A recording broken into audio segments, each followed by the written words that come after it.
Hey guys, what's up? So today basically we are starting with the consumer equilibrium 2 commodity के case में. Previously we had completed consumer equilibrium in case of single commodity. So consumer equilibrium in case of single commodity में हम लोगों ने पढ़ लिया था कि a consumer is said to be in equilibrium when MUX is equal to PX, or you can rephrase this and write it as MUX by px is equal to MUM. इसका मतलब क्या हुआ? दिस इज MU पर unit of money, okay, received by consumer, and this is MU per unit of money expected by the consumer. So when MU per unit of money or MU per unit of rupee expected by the consumer is equal to the MU per unit of rupee which is received by the consumer is said to be in equilibrium condition. This was the case in case of single commodity. I hope you remember this. अब आ जाते हैं कि consumer equilibrium in case of two commodities क्या होता है. What is consumer equilibrium in case of two commodities? So consumer equilibrium in case of two commodities में first law जो हम लोग पढ़ रहे हैं, it is law of equi marginal utility. Law of equi marginal utility which is also known as Gossen's second law. At this point आप मुझे बताइए, what is Gossen's first law? Gossen का फर्स्ट लॉ क्या था? मैंने जब Gaussian का first law पढ़ाया था तब मैंने ये बोल भी दिया था कि what is Gossen second law, and Gossen second law was law of equi marginal utility, जो हम लोग बाद में पढ़ते. But what was Gossen's first law? Gossen का फर्स्ट लॉ क्या था? If any of you remember, what was Gossen's first law? Gossen's first law, it was very easy. It is the law of diminishing marginal utility. जब मैंने आपको law of diminishing marginal utility बताया तब मैंने आपको बता दिया था this is Gossen's first law of consumption, and second law of consumption क्या है? It is law of equi marginal utility.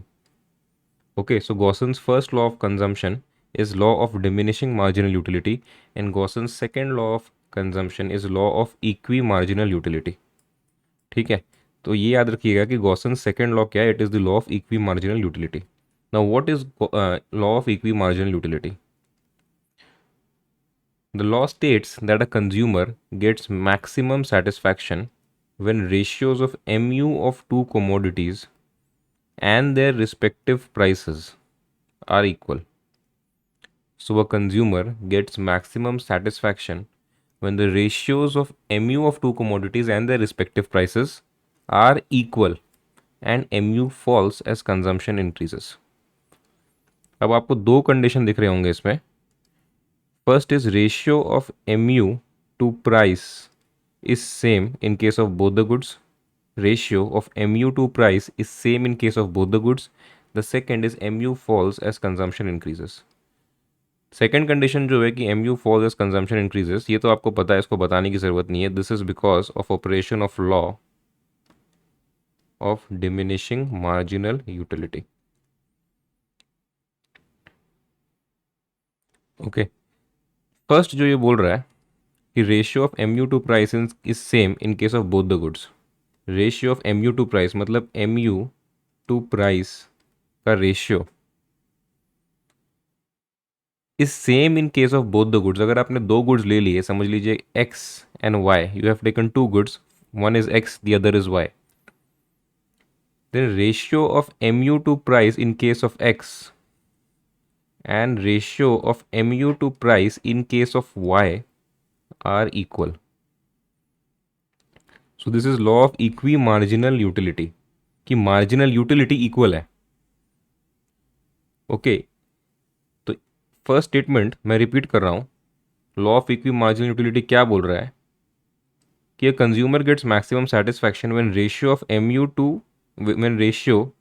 of mu of two commodities and their respective prices. Ratio of mu of two commodities and their respective prices मतलब mu और price का ratio are equal, दोनों equal है, and mu falls as consumption increases. mu falls as consumption increases बहुत ही simple condition है.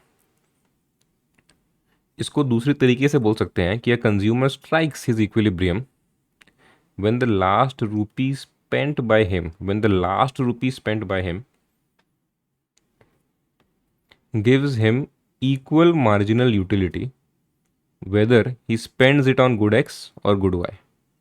कि consumer जो last rupee spend करेगा वो उसको मार्जिनल यूटिलिटी जो देगा वो इक्वल होगा in case of good X and in case of good Y.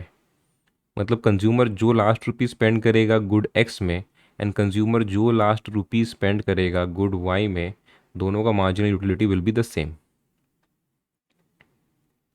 ठीक है, फर्स्ट कंडीशन आई होप आपको समझ में आ गया कि consumer gets maximum satisfaction when ratio of MU of two commodities and the respective prices. मतलब ये ratio are equal and MU followers consumption increases.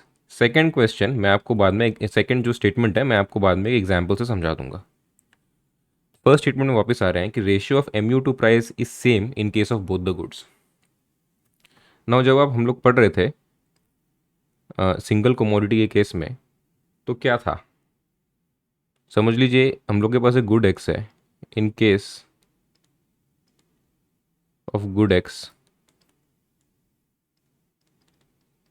equilibrium is achieved equilibrium is achieved when, in case of good x का बात कर रहा हूँ, एक good है सिर्फ, when mux by px is equal to mum। ये इक्विलिब्रियम कंडीशन था in case of single good X. तो similarly in case of good Y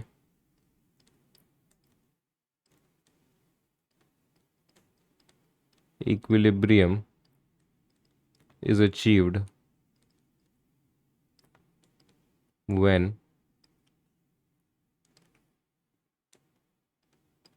mu y by py is equal to mum। I hope इतना समझ में आ गया आपको। I hope इतना समझ में आ गया कि दो गुड है, एक हो गया गुड एक्स, उसके केस में इक्विलिब्रियम क्या है, ये है क्योंकि it is a single commodity. Similarly good Y भी एक सिंगल कमोडिटी है जिसके केस में इक्विलिब्रियम कंडीशन क्या है, ये है M U Y by P Y is equal to M U M. ठीक है, so in case of both the goods,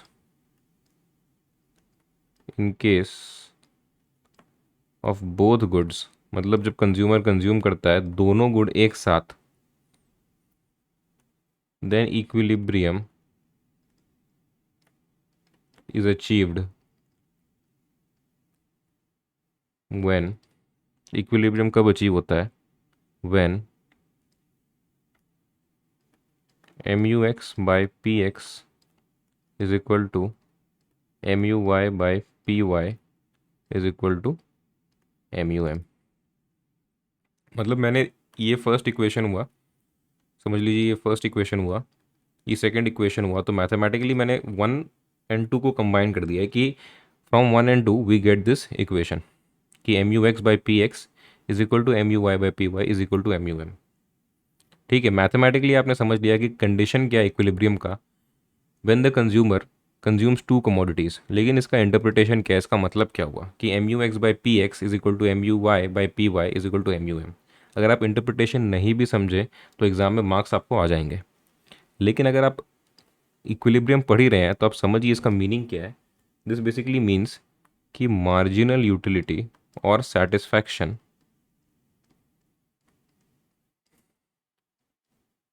पर यूनिट ऑफ रुपी स्पेंट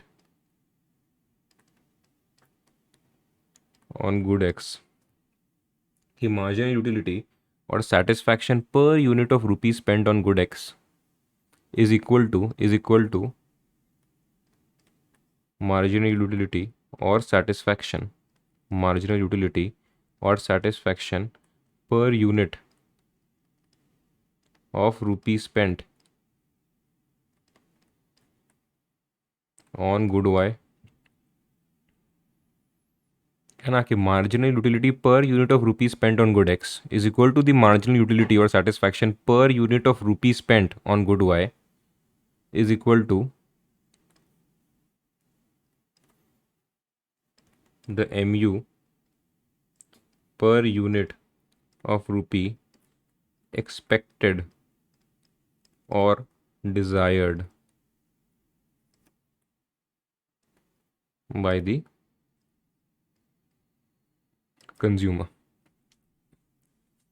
ठीक है, तो अगर आप कंज्यूमर इक्विलिब्रियम पढ़ रहे हैं इन केस ऑफ टू कमोडिटीज, आपको आपको बस ये इक्वेशन याद रखना है.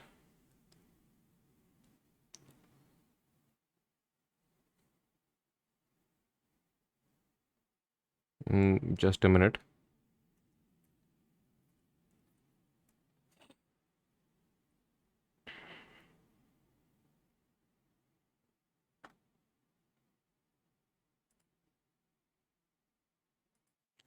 So if you are studying consumer equilibrium in case of two commodities, you just have to remember this equation.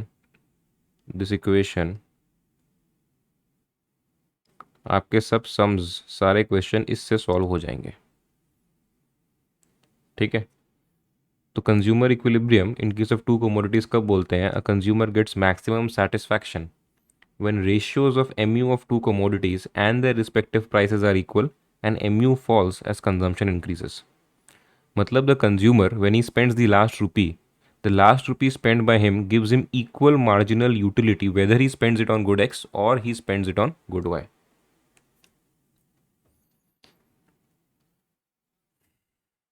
Okay, एक क्वेश्चन कर रहे हैं जिससे आपको ये सिचुएशन और क्लियर हो जाएगी कि suppose the total money income of the consumer is ₹5. ये कंज्यूमर की टोटल मनी इनकम ₹5 है, which he wishes to spend on two commodities, not a single commodity. दो कमोडिटी में स्पेंड करेगा, एक कमोडिटी एक्स एक commodity Y. Now both these commodities are priced at ₹1 per unit. दोनों का price ₹1 ही है कि कंज्यूमर के पास है ₹5. अब स्पेंड कर सकता है या तो एक्स में या वाई में, दोनों का प्राइस ₹1 ही है. So the consumer can by maximum 5 units of x और 5 यूनिट्स ऑफ वाई. कि एक्स का मैक्सिमम 5 यूनिट्स खरीद सकता है क्योंकि ₹5 एक यूनिट का दाम है ₹1.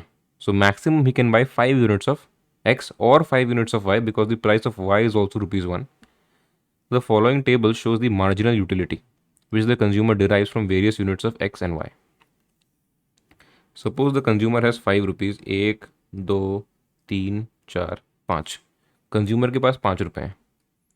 अब जब कंज्यूमर फर्स्ट रुपी स्पेंड करने जा रहा है, when the consumer goes to spend the first rupee, will he spend the first rupee on x or on y? ये आप सोच के देखिए कि अगर कंज्यूमर फर्स्ट रुपी स्पेंड करने जा रहा है तो फर्स्ट रुपी एक्स में स्पेंड करेगा या वाई में स्पेंड करेगा? Will he spend it on X और on Y? Obviously, the consumer will spend the first rupee on commodity X because it gives the consumer a marginal utility which is more than the marginal utility of Y.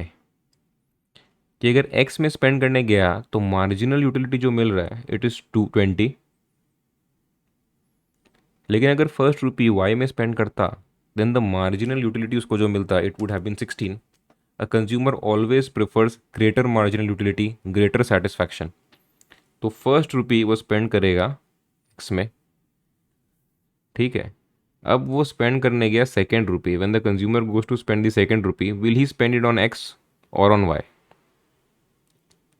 अब consumer जो second rupee spend करने जा रहा है वो spend करेगा किस में? वाई में. बिकॉज अगर वो सेकेंड यूनिट खरीद रहा है एक्स का, उसको 14 की मार्जिनल यूटिलिटी मिलेगी. He will get an MU of 14. But if he buys the first unit of Y का तो अब तक एक भी यूनिट नहीं खरीदा है, तो अगर उसका फर्स्ट यूनिट खरीदेगा तो 16 का मार्जिनल यूटिलिटी मिलेगा. He will get an MU of 16 if he buys the first unit of Y. So he will of course buy Y. अब जब वो थर्ड रुपी स्पेंड करने जा रहा है, when the consumer goes to spend the third rupee, he will spend it on X और on Y. Of course the consumer will spend the third rupee on x because it gives it a marginal utility, an mu of 14. अब consumer fourth rupee spend करने जा रहा है. Consumer x में spend करे या Y में spend करे, ही इज इनडिफरेंट. अब किसी में भी स्पेंड कर सकते हैं, दोनों का mu सेम ही है. समझ लीजिए वो एक्स में ही स्पेंड कर रहा है.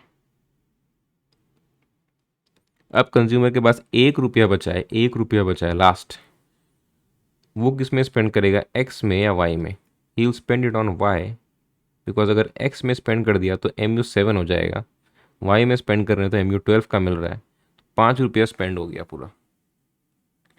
5 रुपया जो कंज्यूमर ने पूरा स्पेंड कर दिया, 5 रुपया जो कंज्यूमर ने स्पेंड कर दिया, वो उसने ऐसे स्पेंड किया कि he bought 3 units of X and 2 units of Y.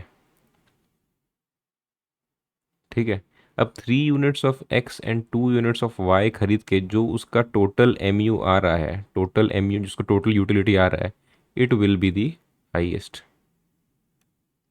अगर वो और कोई भी कॉम्बिनेशन खरीदे, if you buys any other combination, his MU will be less than this. इस कॉम्बिनेशन से उसका जो टोटल यूटिलिटी है वो कम ही होगा। ठीक है, तो बेसिकली सब में क्या था, 5 रुपया था, स्पेंड करना था एक्स में और वाई में। अब वो 5 रुपये को ऐसे स्पेंड करना है कि जो टोटल यूटिलिटी है वो मैक्सिमम हो, दोनों का प्राइस 1 ही रुपया है, तो वो कैसे स्पेंड करेंगे वो मैंने आपको बता दिया।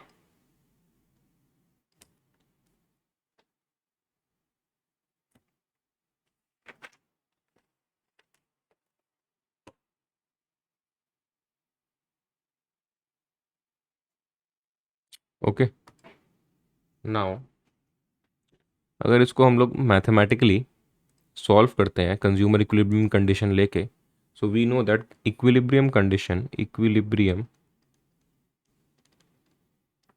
Condition in case of two commodities क्या होती है, it is MUX by PX is equal to MUY by PY is equal to MUM। अब क्वेश्चन देखिए वापस, क्वेश्चन में कहीं पे MUM दिया है क्या? क्वेश्चन कहीं पे भी marginal utility of money mention कर रहा है क्या? क्वेश्चन में मार्जिनल यूटिलिटी ऑफ मनी दिया ही नहीं है। तो जब आप आंसर निकाल रहे हैं तो भी MUM को इग्नोर करिए, because this data is not given in the question. तो इक्विलिब्रियम कंडीशन क्या हो जाएगा, equilibrium condition will be MUX by PX is equal to MUY by PY। This is the equilibrium condition. अब question में दिया हुआ है PX is equal to PY is equal to ₹1। I hope you remember the question. Question में दिया हुआ है कि both these commodities are priced at ₹1 per unit. Both these commodities are priced at ₹1 per unit.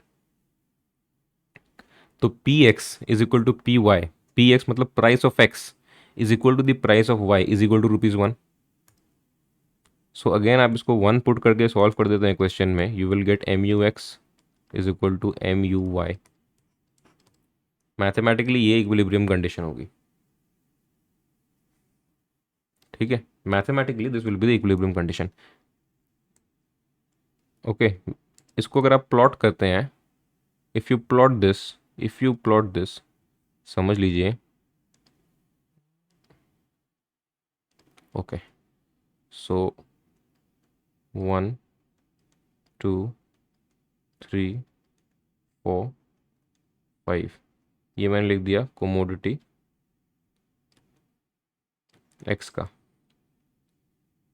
ठीक है, यहाँ पे मैं प्लॉट करने जा रहा हूँ MUX। इस वाले एक्सिस में मैं प्लॉट करने जा रहा हूँ MUY। I will plot MUY on this axis, and Y जो है समझ लीजिए 1 2, this will B 0 0 1 2 3 4 5। Okay, so this is commodity Y। ये ग्राफ ऐसे कोई बहुत कॉम्प्लिकेटेड लग रहा है लेकिन है नहीं, बस ये है कि MUX को मैंने इस एक्सिस पे ले लिया, MUY को इस एक्सिस पे ले लिया। तो मैंने एक टाइप से ये वाले जो ग्राफ है ना, ये वाला ग्राफ, इसको मैंने उल्टा कर दिया तो ये ऐसा ग्राफ बन गया। तो मैं क्या, मुझे क्या करना है कि MUX और MUY को एक ही ग्राफ में प्लॉट करना है, तो मैंने ऐसे कर दिया। ठीक है, एकदम सिंपल है, कॉम्प्लिकेटेड ज़्यादा मत लीजिएगा। समझ, this is 5 10 15 20, 5 10 15 20। So if you are going to plot it, if you are going to plot it, आप देखिए फर्स्ट में क्या हो रहा है, फर्स्ट में क्या हो रहा है कि आप कंज्यूम कर रहे हैं जब एक्स का first unit you are getting a marginal utility of 1 और you are getting a marginal utility of 20। M U graph आपको प्लॉट करना है इसमें, जब आप फर्स्ट यूनिट कंज्यूम कर रहे हैं you are getting a marginal utility X का ऑफ 20। फर्स्ट पॉइंट इधर आएगा। सेकेंड जब आप कंज्यूम कर रहे हैं you are getting a M U of 14। Second unit में you are getting an M U of 14 somewhere here. Third unit when you are consuming you are getting an mu of 12 somewhere here, समझ लीजिए उतना exact नहीं बन रहा graph, copy में exact बना लीजिएगा आप। जब फोर्थ यूनिट कंज्यूम कर रहे हैं of X you are getting an mu of 7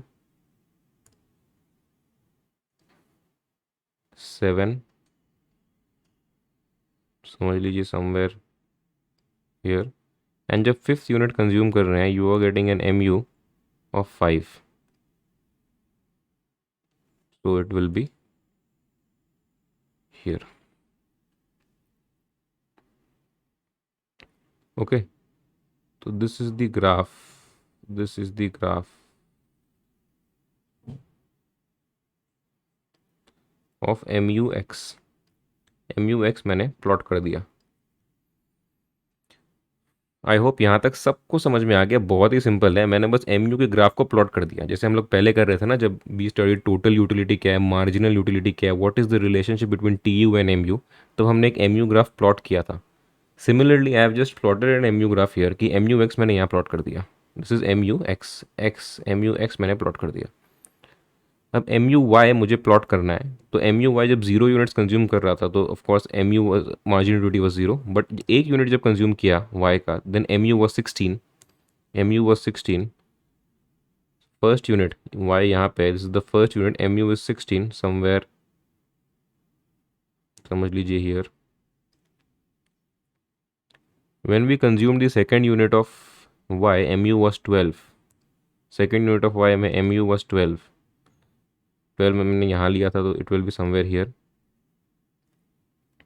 third unit Y का M U is 8, M U third unit में इट इज़ 8, समझ लीजिए इट इज़ हियर।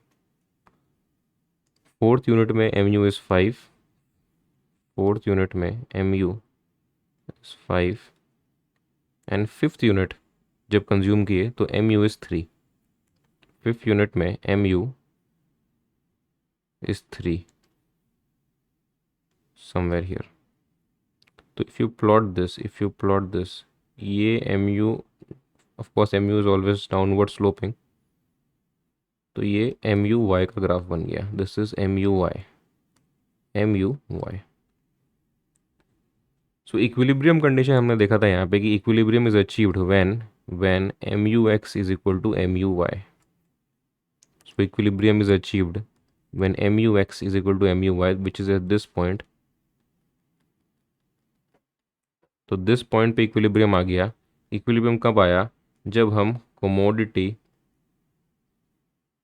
एक्स का कंज्यूम कर रहे हैं 3 यूनिट्स, commodity y का we are consuming 2 units, then the consumer is said to be at equilibrium. Equilibrium मतलब the consumer is deriving maximum satisfaction which is limited income with his limited income. कि consumer के पास 5 रुपये है, उस 5 रुपये में उसको मैक्सिमम सेटिस्फैक्शन कब मिल रहा है, उसको मैक्सिमम सेटिस्फैक्शन तब मिलेगा जब वो इक्विलिब्रियम पे होगा। वो इक्विलिब्रियम पे कब होगा, जब M U X is equal to M U Y which is at this point when he consumes commodity X का 3 यूनिट्स, कोमोडिटी वाई का 2 units. Okay, so this is the point of consumers equilibrium. This is the point of consumer equilibrium. जब ये commodity consume हो रहा है, ये unit consume हो रहा है, ये commodity X का 3 यूनिट्स, commodity Y का 2 यूनिट्स कंज्यूम हो रहा है, then the consumer is said to be in equilibrium.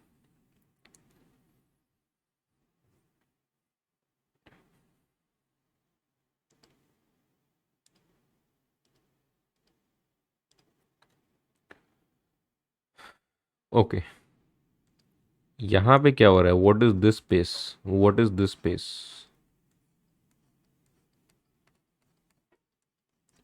This space में if you see MUX by PX is greater than MUY by PY. MUX यहाँ पे है, MUX यहाँ है, MUY यहाँ है, ये MUY का ग्राफ है, ये MUX का ग्राफ है, तो of course MUX by PX is greater than MUY by PY.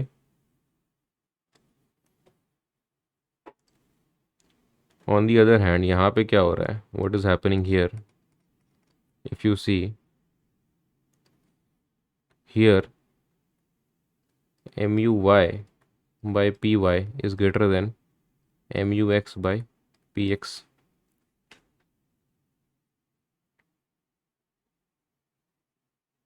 है ना? So what will happen? What will happen?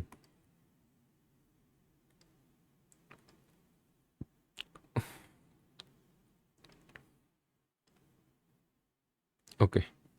So equilibrium condition हमने देख लिया कि in case of two commodities equilibrium is set to be achieved when MUX by PX is equal to MUY by PY is equal to MUM. Now the first condition is what will happen if MUX by PX is greater than MUY by PY, which is happening here. इस area में तो यही हो रहा है ना, इस area में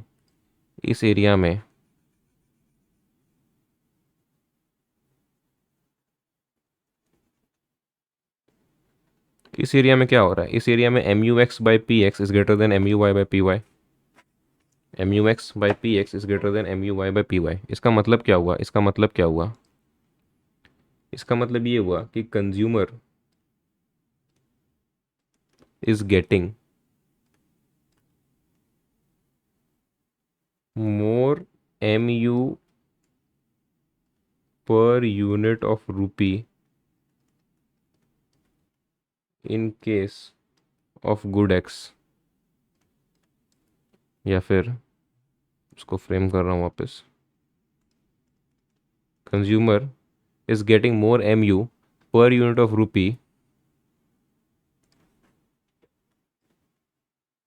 spent on good X as compared to good Y.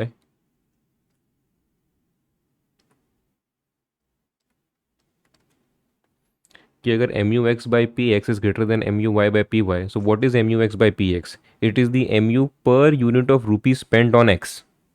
कि जब 1 रुपया स्पेंड कर रहे हैं X में, तो what is the additional utility which you are getting? So it is MU per unit of rupee spent on good X. So what is happening here is consumer is getting more MU per unit of rupee spent on good X as compared to good Y, and therefore MUX by PX is greater than MUY by PY. इसका मतलब क्या हुआ? इसका मतलब ये हुआ कि by spending 1 rupee on good x the consumer is getting more satisfaction.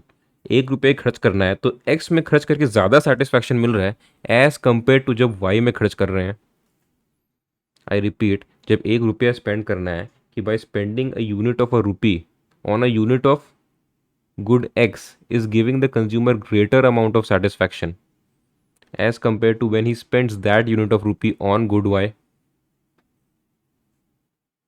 जब एक्स में स्पेंड करके ज़्यादा सेटिस्फैक्शन मिल रहा है कंज्यूमर को, तो consumer will increase his consumption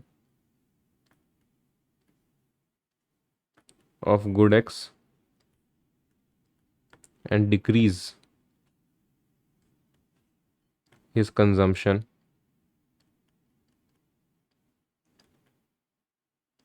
of good Y. So if the consumer is getting more satisfaction in consumption of good X, then the consumer, a rational consumer, will always increase his consumption of good X and decrease his consumption of good Y. So as a result, because of operation of law of diminishing marginal utility, what will happen is that MU of X will fall and MU of Y will rise. अगर consumer अगर consumer ज़्यादा से ज़्यादा x खरीदने लग गया, because is getting more utility per unit of rupees spent on x, so the consumer will increase is consumption of x, but the marginal utility of every successive unit which the consumer purchases of good X will go on decreasing because of law of diminishing marginal utility. कि जब consumer x ज़्यादा से ज़्यादा खरीदेगा तो of course उसका जो marginal utility of x है, मतलब सेटिस्फैक्शन एक्स का जो है वो कम होते जाएगा, क्योंकि वो वाई कम से कम खरीद रहा है, तो उसके मन में वाई के लिए जो यूटिलिटी है वो बढ़ते चला जाएगा. So this pattern will continue until mux by px will be equal to muy by py and equilibrium is established.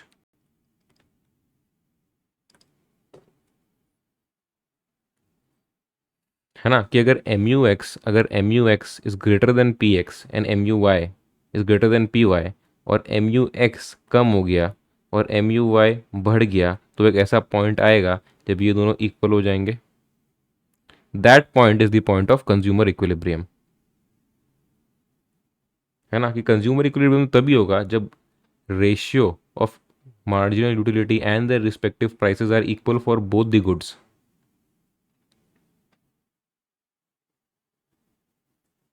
Similarly,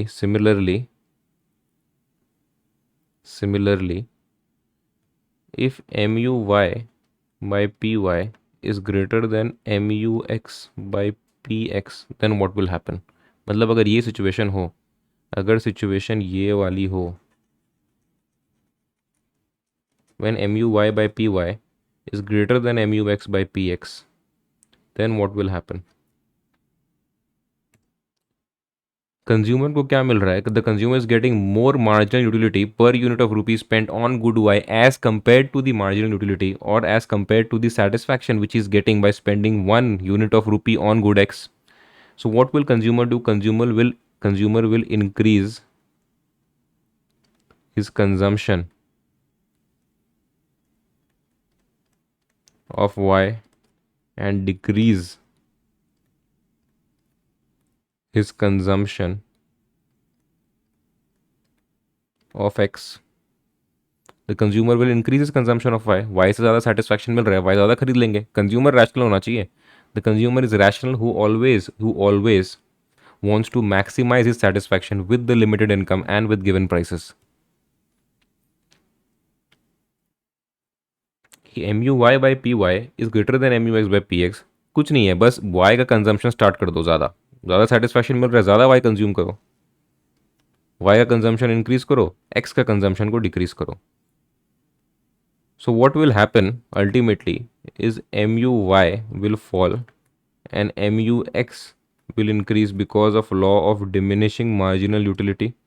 When the consumer consumes more and more units of good Y, the marginal utility from every successive unit will go on decreasing, and therefore mu will fall because the consumer is consuming less and less of good X. The consumer is consuming less and less of good X, so marginal utility of X will go on increasing, and this will continue to the point until mux by px is equal to muy by py is established and consumer is at equilibrium again.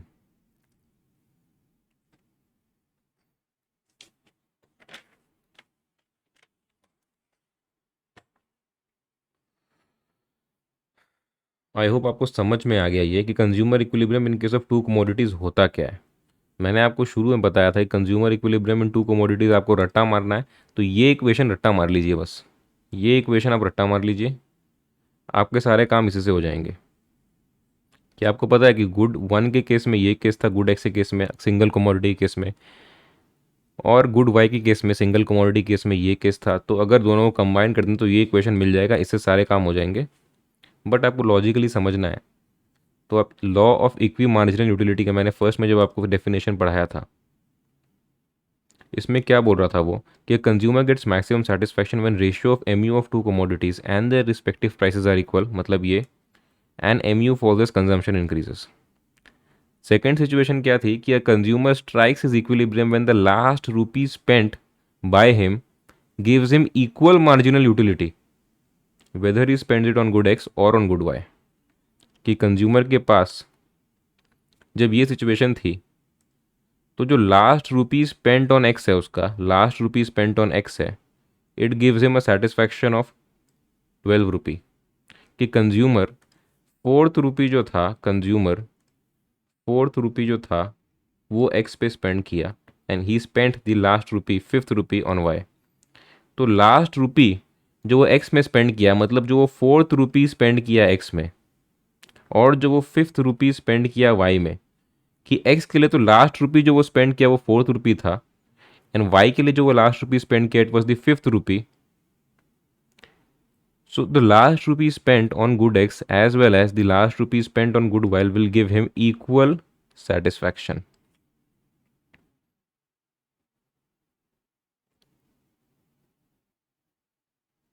है ना, कि consumer जो last रुपी X में spend किया, मतलब जो fourth rupee spend किया X में which was the last rupee, X में तो लास्ट ही रुपी था वो, कि एक्स में वो स्पेंड क्या किया, एक्स में वो फर्स्ट रुपी स्पेंड किया होगा, फिर वो सेकेंड रुपी स्पेंड किया वाई में, थर्ड रुपी वो एक्स पे स्पेंड किया, फोर्थ रुपी वापस वो एक्स पे स्पेंड किया। तो last rupee which is spent on X was the fourth rupee and the last rupee which is spend on Y was the fifth rupee. 5 रुपये थे अपने पास। तो जो लास्ट रुपी वो स्पेंड एक्स में किया एंड जो वो लास्ट रुपी वाई में स्पेंड किया, both give him equal level of satisfaction.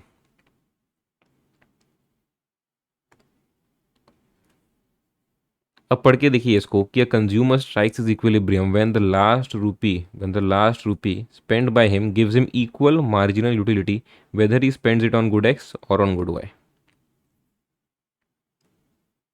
ठीक है, तो आई होप आपको ये टू कमोडिटी का केस समझ में आ गया। टू कमोडिटी का केस समझ में आ गया। फर्स्ट कमोडिटी एकदम सिंपल था, M U X is equal to P X करना था या फिर M U X by P X is equal to M U M करना था। दो कमोडिटी अगर होगा तो M U X by P X is equal to M U Y by P Y is equal to M U M कर देंगे। अगर graphically आप प्लॉट करेंगे तो वो पॉइंट ऑफ इंटरसेक्शन होगा of the two M Us. दो M U जहाँ इक्वल हो जाते हैं, मतलब M U X is equal to M U Y, M U X is equal to M U Y इस पॉइंट पे हो गया तो उसी पॉइंट पे इक्विलिब्रियम एस्टैब्लिश हो जाएगा। कितने कमोडिटीज़, जब हम तीन commodity, when we consume three commodities of X and two commodities of Y, equilibrium will be established. Okay,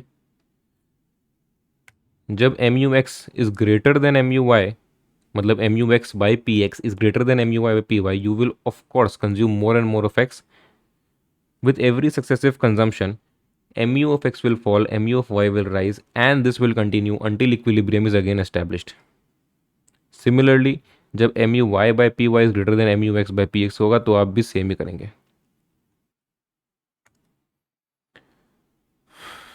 So finally आप कंक्लूड कर सकते हैं, in case of two commodities, the consumer strikes his equilibrium when he is in a state of equi marginal utility, कि marginal utility दोनों का same है, marginal utility दोनों का सेम है, is in a case of equi marginal utility.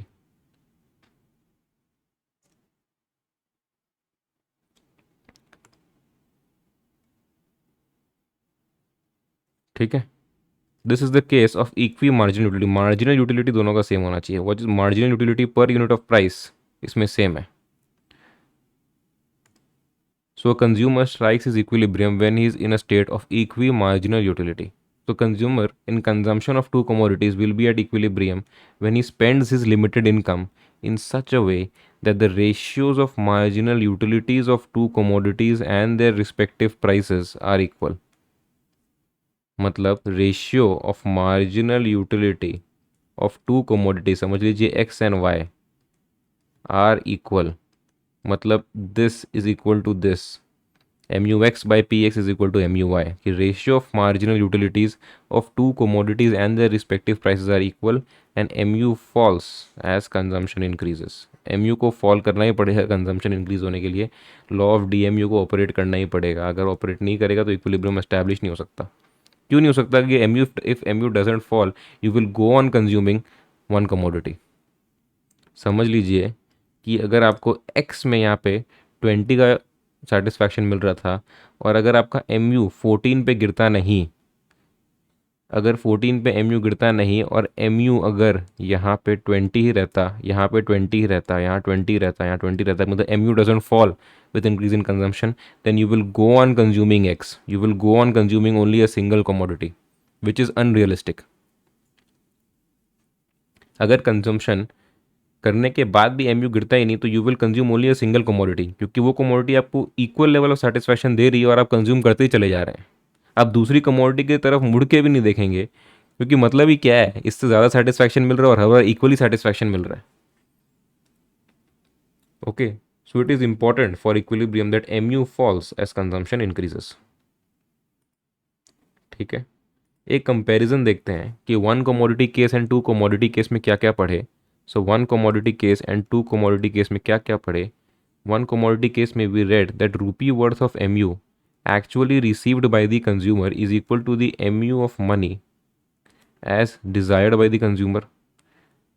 Rupee worth of mu, rupee worth of mu actually received by the consumer, rupee worth of mu actually received by the consumer, मतलब mux by px is equal to mu of money as specified or desired by the consumer, मतलब it is equal to mum. This is mu of money specified or desired by the consumer, and this is the rupee worth of mu actually received by the consumer. Similarly, rupee worth of mu should be same across good x and good y, मतलब mux by px is equal to muy by py and equal to the marginal utility of money which is mum. ठीक है, single commodity में ये case था, double commodity जब थी to commodities में ये केस था। अच्छा, टू कमोडिटीज़ की जगह अगर मल्टीपल कमोडिटीज़ होगी तो यही केस होगा कि M U X by P X is equal to M U Y by P Y is equal to M U Z by P Z is equal to M U A by P A is equal to M U B by P by. कुछ भी कर दीजिए आप, कितने भी commodities ले आइए, because this is a case of multiple commodities. लेकिन सिंप्लिसिटी के लिए, अभी आप क्लास 12 में है, 11 में है, तो पढ़ने के लिए अब अगर आपको मैं यहाँ पे 10 कमोडिटी दे दूंगा तो डिफ़िकल्टी होगी आपको। So two commodity case simplicity के लिए 11 में पढ़ाया जाता है। Okay, M U of money remains constant, इधर भी M U of money remains constant. अगर M U of money constant नहीं होगी तो इक्विलिब्रियम एस्टैब्लिश ही नहीं कर पाएंगे, है ना। ज़्यादा से ज़्यादा मनी स्पेंड करते रहेंगे, एम यू ऑफ मनी बढ़ता रहेगा उधर, इधर M U of good decrease होता रहेगा, कभी इक्विलिब्रियम एस्टैब्लिश नहीं हो पाएगा। Law of diminishing marginal utility holds good, इधर भी law of diminishing marginal utility holds good. तो बेसिकली दो सिचुएशन तो इसमें सेम है, these two situations are same, बस एक सिचुएशन अलग है, ये वाली, है ना। सो आई होप आपको ये सिंगल कमोडिटी का केस और डबल कमोडिटी मतलब टू कमोडिटी का केस अच्छे से समझ में आ गया। अब हम एक क्वेश्चन की तरफ चलते हैं, बहुत ही इजी क्वेश्चन है। So let's start. Okay, the question is price of coffee rises. Okay, price of coffee rises while the price of tea remains constant. Coffee का प्राइस बढ़ते जा रहा है, टी का प्राइस कांस्टेंट है। How would the consumer react to this situation to restore his equilibrium? Use the law of equi marginal utility. इसमें दिया हुआ है कि law of equi marginal utility use करना है, मतलब टू कमोडिटीज़ है और कंज्यूमर बोथ कमोडिटीज़ को कंज्यूम कर रहा है ना, कि कॉफ़ी है एंड टी है, the consumer consumes both commodities, लेकिन एक कमोडिटी के प्राइस में चेंज आया है कि प्राइस ऑफ कॉफ़ी जो है वो इंक्रीज़ हो गया है। कंज्यूमर को दोनों कमोडिटी ही कंज्यूम करनी है, बिकॉज इसमें दिया हुआ है कि law of equi marginal utility use करना है। So of course the consumer equilibrium in case of two commodities है। तो कंज्यूमर इस सिचुएशन पे रिएक्ट कैसे करेगा कि जब कॉफ़ी का प्राइस इंक्रीज हो गया है तो कंज्यूमर करना क्या चाहेगा? लॉजिकली एकदम सोचिए, मैं क्वेश्चन सॉल्व नहीं करवा रहा हूँ अभी। इफ़ यू थिंक लॉजिकली कि अगर प्राइस ऑफ कोई चीज़ इंक्रीज होता है तो क्या होता है, उसका बेसिकली हम लोग कंजम्पशन कम करते हैं। अगर प्राइस कोई चीज़ का इंक्रीज होगा, प्राइस इंक्रीज होगा तो वो चीज़ खरीदना कम कर देंगे ना। ठीक है, सॉल्व कर रहा हूँ। इक्विलिब्रियम कंडीशन क्या है, what is equilibrium condition in case of two commodities, law of equi marginal utility में, कि M U X by P X is equal to M U Y by P Y is equal to M U M. इस question में let X be coffee and let Y be tea. दो commodities का case है consumer equilibrium का, अपने पास दो ही commodity है, एक है कॉफ़ी दूसरी है टी। ठीक है, तो अब M U X by P X is equal to M U Y by P Y is equal to M U M तो दिया नहीं है, एम यू एम को एक बार इग्नोर करो। ठीक है, अब M U X by P X M U Y by P Y. Situation क्या हो रही है कि price of coffee rises, price of coffee rises, price of coffee rises. तो अगर प्राइस कॉफ़ी का होगा तो इस फ्रैक्शन का क्या होगा, प्राइस कॉफ़ी का राइज होने से इस फ्रैक्शन का क्या होगा। कोई भी फ्रैक्शन में आपको पता है कि if the denominator increases the fraction becomes smaller, अगर numerator increases the fraction becomes bigger. Simple mathematics class 3-4 में पढ़े होंगे। ठीक है, अगर डिनोमिनेटर बढ़ रहा है कि प्राइस ऑफ एक्स बढ़ रहा है तो ऑफकोर्स ये जो फ्रैक्शन है ये छोटा हो जाएगा। So M U Y by P Y will be greater than M U X by P X. इसका इंटरप्रिटेशन क्या हुआ कि M U per unit of rupee spent on coffee is less as compare to M U per unit of rupee spent on tea. कि coffee में पैसा खर्च करके जो उसको सेटिस्फैक्शन मिल रहा है ना वो कम हो गया क्योंकि कॉफ़ी का प्राइस ज़्यादा हो गया ना। तो पर यूनिट ऑफ रूपी जो स्पेंड हो रहा है उसमें जो सेटिस्फैक्शन मिल रहा है वो कम होते ही गया। कि M U per unit of rupee spent on coffee has decreased because of increase in price of coffee, and M U per unit of rupee spent on tea remains constant, क्योंकि tea के price में कोई change नहीं हुआ है। तो ultimately M U per unit of rupee spent on coffee is less as compare to M U per unit of rupee spent on tea. Mathematically अगर सोचेंगे तो ये हो गया। इंटरप्रिटेशन आप सोचिए नहीं सोचिए आपके ऊपर है, because that is conceptual. Mathematically इससे आपका सम सॉल्व हो जाएगा कि ऑफकोर्स पी एक्स है, पी एक्स अगर बढ़ गया तो M U X by P X छोटा हो जाएगा M U Y by P Y से। अगर ऐसा सिचुएशन हो जाता तो आप करते क्या है, what you will do, you will basically increase consumption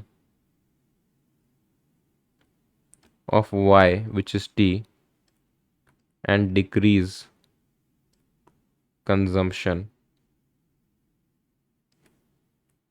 of coffee which is x।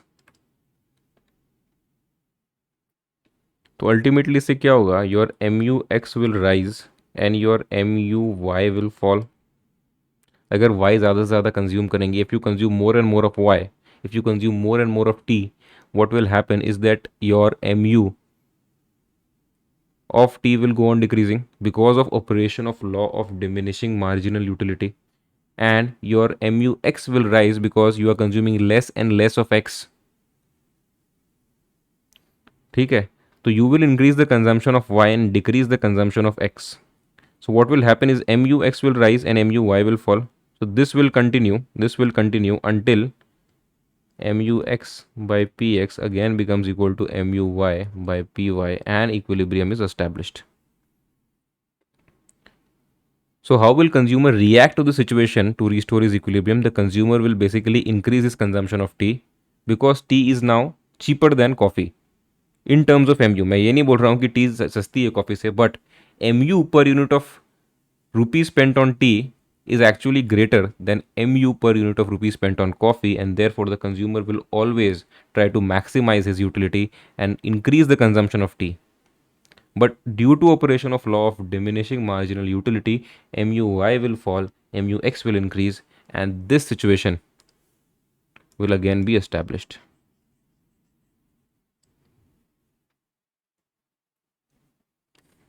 ठीक है, सिंपल क्वेश्चन था, एकदम सिंपल था।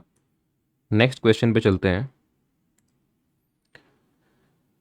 Okay, once a consumer reaches a point of equilibrium, once a consumer reaches the point of equilibrium, he would not like to change his allocation of expenditure to good X and good Y. यहाँ तक आपको क्या लगता है, statement ठीक है कि गलत है? यहाँ तक, ये आगे का पढ़ ही नहीं रहा हूँ अभी मैं। So once a consumer reaches his point of equilibrium he would not like to change his allocation of expenditure to good x and good y. Yes, because consumer एक स्टेट ऑफ रेस्ट में चला जाएगा, he will be in a state of maximum satisfaction, his satisfaction with his limited income and given prices will be maximised and he will not like to change his allocation of expenditure. He will not intend to change his allocation of expenditure because he is now in a state of rest. यहाँ तक ठीक था, but यहाँ पे क्या बोल रहा है ये, यहाँ ये क्या बोल रहा है कि even if price of one commodity changes, अगर प्राइस चेंज हो गया, अगर प्राइस चेंज हो गया, डू यू अग्री कि कंज्यूमर फिर भी रेस्ट पे रहेगा? नाउ व्हाट विल हैपन इस कंज्यूमर इक्विलिब्रियम कंडीशन क्या है? Condition is M U X by P X is equal to M U Y by P Y is equal to M U M. Okay, so if px rises, I repeat, suppose px changes, px समझ लीजिए change हो रहा है, इसमें दिया हुआ है कि price of one commodity changes, हम अज्यूम कर लिए कि px चेंज हो रहा है, प्राइस ऑफ x चेंजेस. अगर प्राइस ऑफ x चेंज हो गया तो क्या ये इक्विलिब्रियम कंडीशन स्टेबल रहेगी? No, then equilibrium condition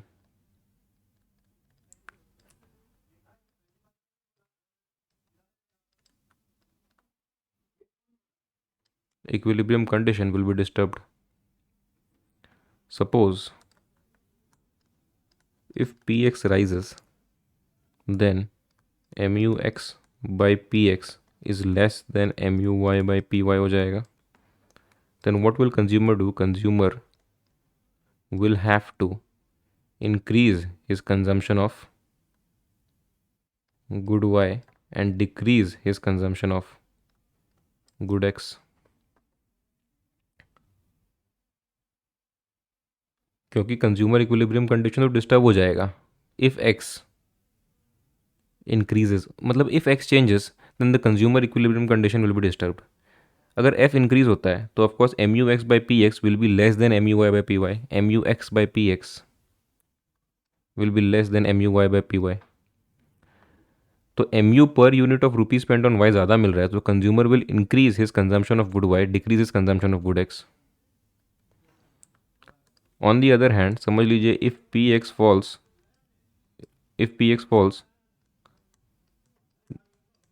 then mux by px will be greater than muy by py. Then what will happen is the consumer will increase his consumption of good x, decrease his consumption of good y. ये दोनों situation में हो क्या रहा है, consumer अपना state of rest से disturb हो रहा है कि नहीं हो रहा है? In these two situation the consumer is disturbed from state of rest. So once a consumer reaches a point of equilibrium, he will not like to change his allocation of existing expenditure even if price of one commodity changes. Do you agree? The answer is no. Because the consumer will no longer be at the point of equilibrium, his state of equilibrium will be disturbed and the consumer will be prompted to buy more of one good and the less of other good.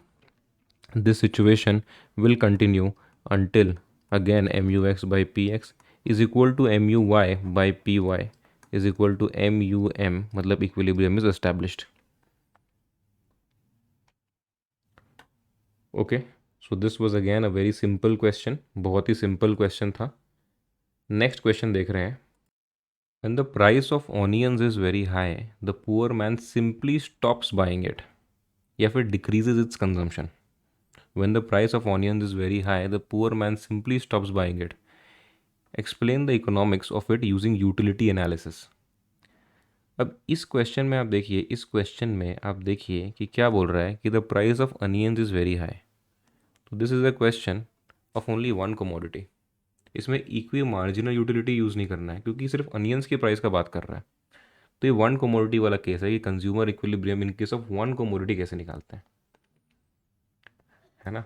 So you all know that consumer equilibrium equilibrium in case of single commodity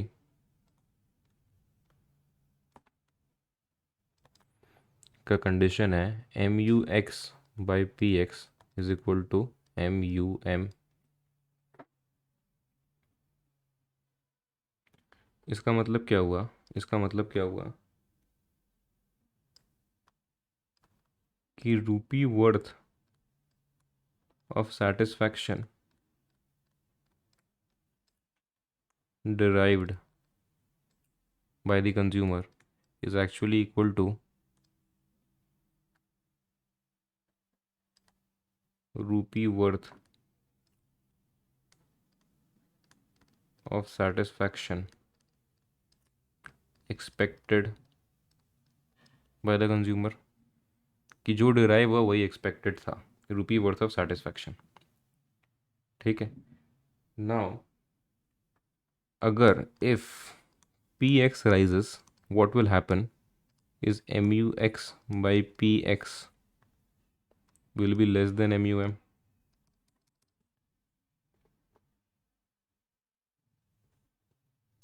मतलब purchasing onions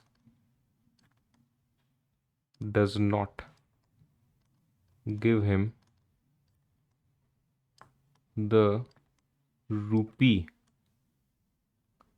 worth of satisfaction which is desired or expected by him. So what the consumer will do? The consumer will simply stop buying onions. He will simply stop buying onions, or he will decrease the consumption of onions. The consumer will either simply stop buying or will decrease the consumption.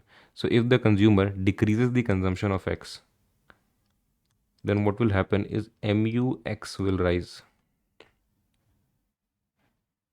Okay, so mu(x) keeps on rising, and there comes a point again where mu(x/px becomes equal to mu(m).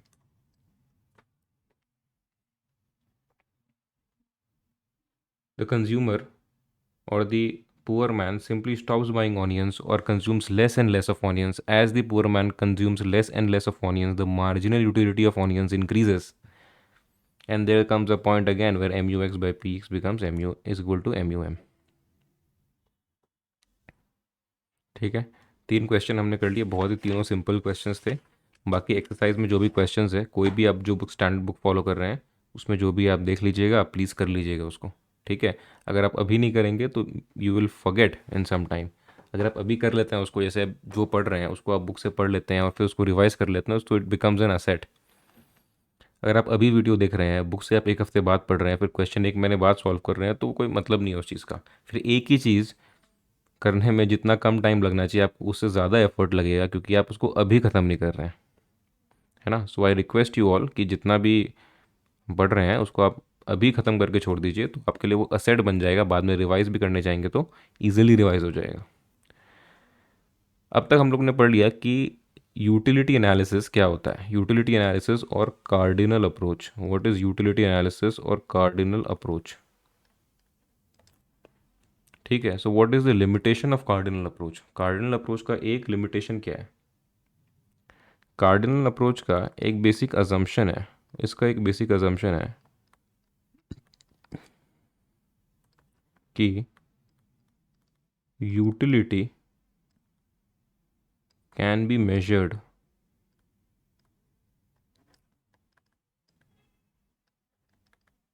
In cardinal numbers.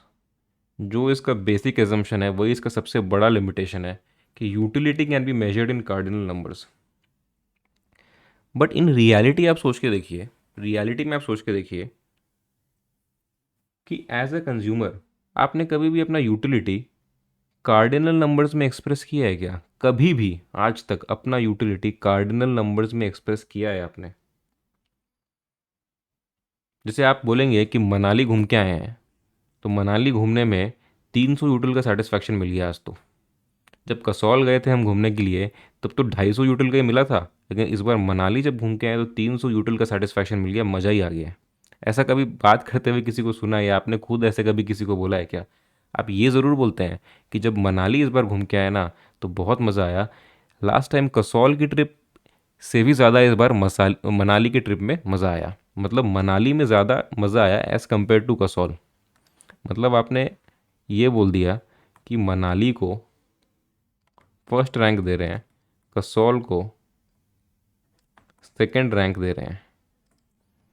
आप ये नहीं कभी बोलते कि नहीं मनाली में तो 300 यूटिल का सेटिस्फैक्शन मिल गया इस बार, कसौल में तो 250 यूटिल का मिला था, कोई खास नहीं लगा था।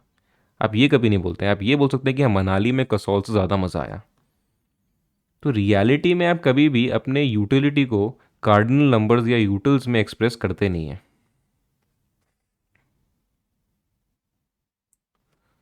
तो एक आदमी था, his name was J.R. Hicks, John Richard Hicks. उसने ये पूरे कंसेप्ट को चैलेंज किया, challenged the concept of cardinal measurement, और बोला ये सब क्या बकवास करते रहते हो, 500 यूटिल 600 यूटिल कुछ नहीं होता है सब। यूटिल यूटिल कभी कोई बोला है क्या? कभी कोई सुनता है क्या कि हाँ 300 यूटिल का सेटिस्फैक्शन, 500 यूटिल का सेटिस्फैक्शन, ये सब बकवास है। So he challenged the concept of cardinal measurement of utility in explaining the consumer equilibrium, and instead he gave the concept of ordinal measurement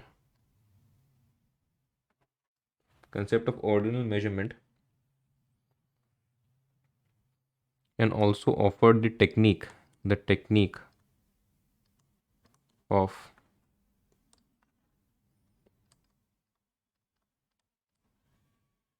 indifference curve analysis.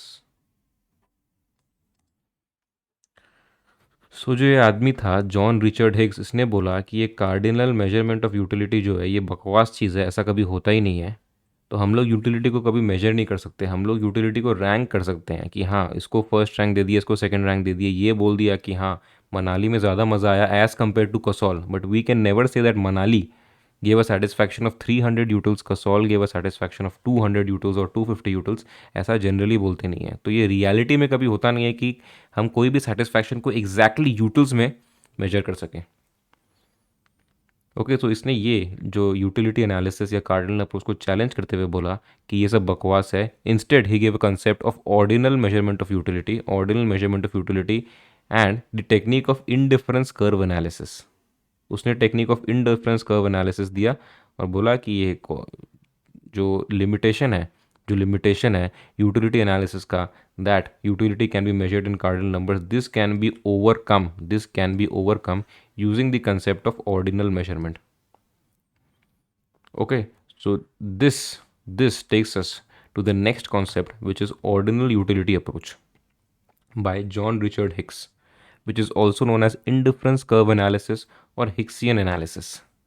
तो ये हम लोग नेक्स्ट क्लास में करेंगे क्योंकि आज के क्लास के लिए कंसेप्ट वाइज बहुत हैवी हो जाएगा नहीं तो। Okay, so we will continue this in the next class. Okay, bye.